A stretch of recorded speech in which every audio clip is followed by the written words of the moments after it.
मकान में रहा करते थे। नया घर था तो काम भी बहुत था। घर का सारा सामान इधर उधर फैला पड़ा था। उनके पास एक कुत्ता भी था जिसका नाम शेरू था। केशव, वहाँ से यहाँ सामान शिफ्ट करने में बहुत हालत खराब हो गई। मैं बहुत थक गई हूँ। किसी नौकरानी का बंदोबस्त करो ना। सुलेखा, हम यहाँ अभी अभी नए आए हैं, इतनी जल्दी नौकरानी मिलना मुश्किल है। तभी दरवाजे की घंटी बजती है। सुलेखा दरवाजा खोलती है। कौन हो तुम? वो औरत काम वाली होती है, शांति। मेम साहिब, मैं नौकरानी है, शांति। है?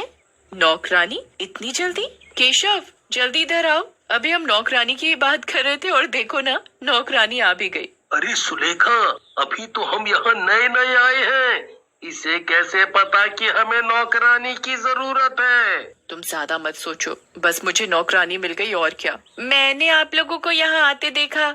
नए नए आए हैं तो नौकरानी की जरूरत तो होगी। मैं इसी सोसाइटी में काम करने आती हूँ। अच्छा ठीक है, तुम आज से काम शुरू कर दो। आज से क्या, अभी से? ठीक है। शांति को देखकर कुत्ता भौंकने लगता है, पर कुत्ते पर कोई ध्यान नहीं देता कि क्यों भौंक रहा है। सुलेखा आराम से सोफे पर बैठ जाती है। केशव ऑफिस चला जाता है और शांति काम में लग जाती है। सुलेखा को ये पता नहीं था कि वो नौकरानी नहीं, एक चुड़ैल है। दिन में वो नौकरानी बनकर रहती और रात को चुड़ैल का रूप ले लेती। मालकिन, मेरा कोई रहने का ठिकाना नहीं है। मैं बहुत गरीब हूँ। क्या मैं यहीं रह सकती हूँ आपके घर में? ठीक है, रह तो सकती हो, पर यहाँ ज्यादा जगह तो है नहीं। तो तुम स्टोर रूम में रह सकती हो। बस, मुझे और क्या चाहिए? मेरा काम तो हो गया। सुलेखा को शांति कुछ अजीब सी लगती है, पर वो इतना ध्यान नहीं देती और अलमारी में कपड़े रखने लगती है। और शांति रसोई घर में काम कर रही होती है। शाम को केशव भी ऑफिस से घर आ जाता है। दोनों खाना खाकर सो जाते हैं। सुलेखा और केशव सो रहे होते हैं तो सुलेखा को कुछ आवाजें सी आती हैं, तो वो उठ जाती है। ये अजीब सी आवाजें कहाँ से आ रही हैं? उठकर देखती हूँ कौन है। कोई नहीं होता। आवाजें भी बंद हो जाती हैं, पर कुत्ता अभी भी भौंक रहा होता है। इस शेरू को क्या हो गया है? जब से यहाँ आए हैं बहुत भौंक रहा है, पर जो आवाज मैंने सुनी कहीं से तो आ रही थी। चलो छोड़ो, नौकरानी होगी। फिर सुलेखा वापस अपने कमरे में जाकर सो जाती है। फिर तभी वो खटखट की आवाज जोर जोर से आने लगती है।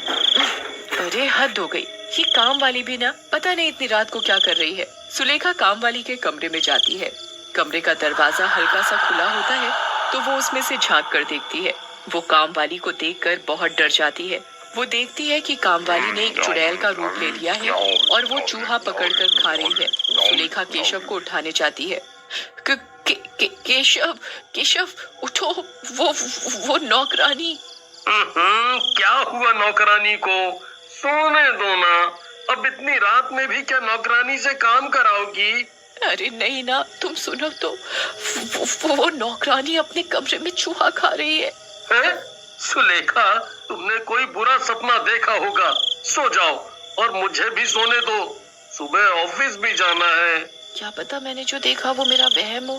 फिर सुलेखा सो जाती है। सुलेखा सुबह उठती है तो शांति रसोई में बर्तन धो रही होती है और शांति का चेहरा भी नहीं दिख रहा होता। शांति, केशव और मुझे किसी काम से बाहर जाना है अभी, तुम जल्दी जल्दी काम खत्म कर लो। शांति डरावनी सी आवाज में बोलती है। ठीक है मेम साहब। इस शांति को क्या हो गया? अभी तक तो इसकी आवाज ठीक ठाक थी, अब इतनी बदल कैसे गई? सुलेखा और केशव दोनों बाहर चले जाते हैं।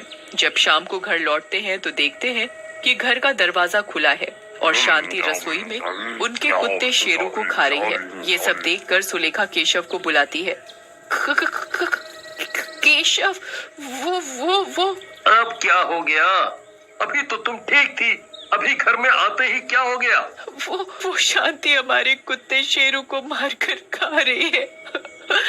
केशव अंदर जाकर देखता है तो शांति रसोई में पोछा लगा रही होती है। सुलेखा, तुम्हारा दिमाग खराब हो गया है। देखो जरा, वो बेचारी तो पोछा लगा रही है। सुलेखा को कुछ समझ में नहीं आता कि उसके साथ ये क्या हो रहा है। फिर वो अपने शेरू को देखने जाती है, पर उसे शेरू कहीं भी नहीं दिखता। सुलेखा मन में सोचती है कि अगर फिर से केशव को बोलूंगी शेरू के बारे में तो वो फिर से मुझ पर गुस्सा करेंगे। रात हो जाती है, दोनों सो जाते हैं, पर सुलेखा को नींद नहीं आ रही होती तो वो खिड़की से बाहर झांक रही होती है। तभी क्या देखती है कि शांति सोसाइटी में चुड़ैल बनकर घूम रही है। ये शांति एक चुड़ैल है जो हमारे घर में कब से रह रही है। इसने मेरे शेरू को भी मार के खा लिया। सुलेखा पूरी रात नहीं सो पाती।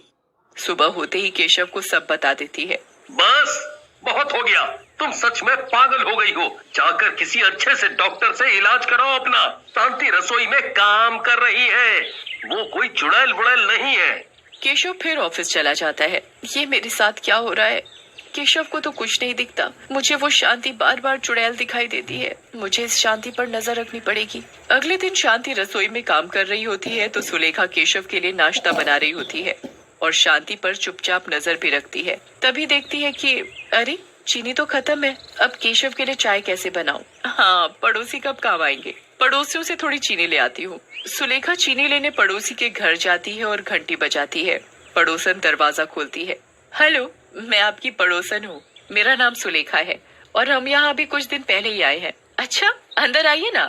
अच्छा, आपने बोला कि आप कुछ दिन पहले ही यहाँ आए हैं। कौन से घर में आए हैं?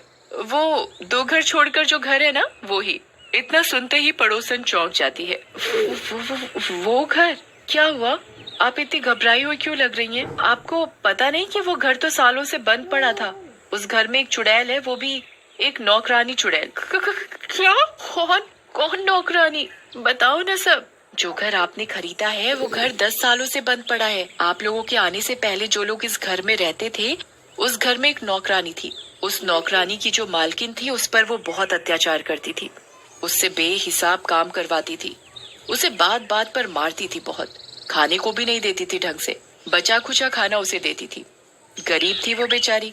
उसके पास रहने का कोई ठिकाना नहीं था तो उन्हीं के घर में रहती थी, स्टोर रूम में। एक दिन घर के सभी लोग कुछ दिनों के लिए बाहर चले गए घर में ताला लगाकर और उस नौकरानी को स्टोर रूम में बंद कर गए। जब वो लोग वापस आए तो क्या देखते हैं कि वो नौकरानी स्टोर रूम में मरी पड़ी है। उसके मरने के बाद उस घर में सभी लोगों की लाशें मिली। सोसाइटी के सभी लोग यही कहते हैं कि वो नौकरानी मरने के बाद चुड़ैल बन गई। उसी ने मारा है सबको।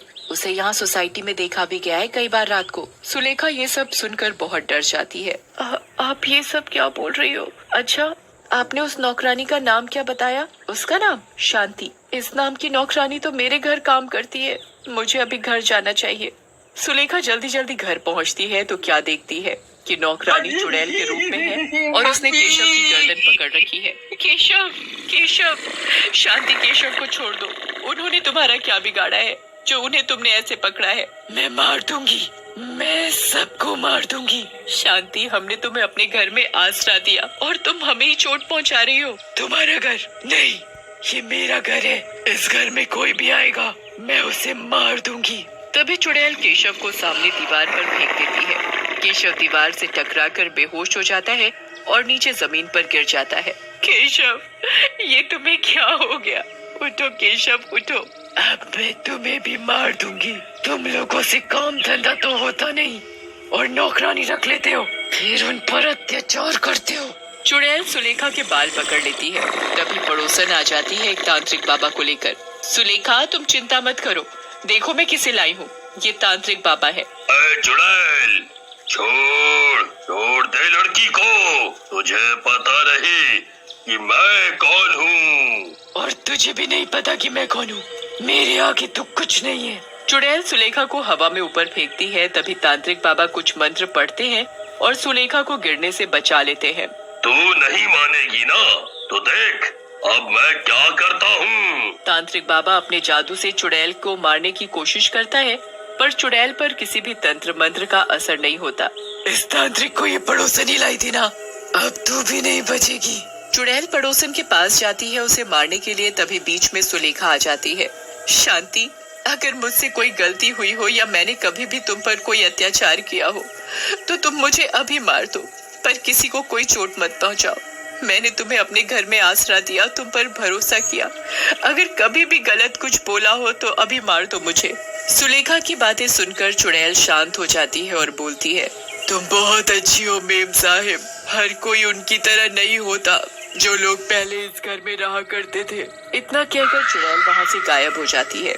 केशव को भी होश आ जाता है। सुलेखा, मुझे माफ कर दो।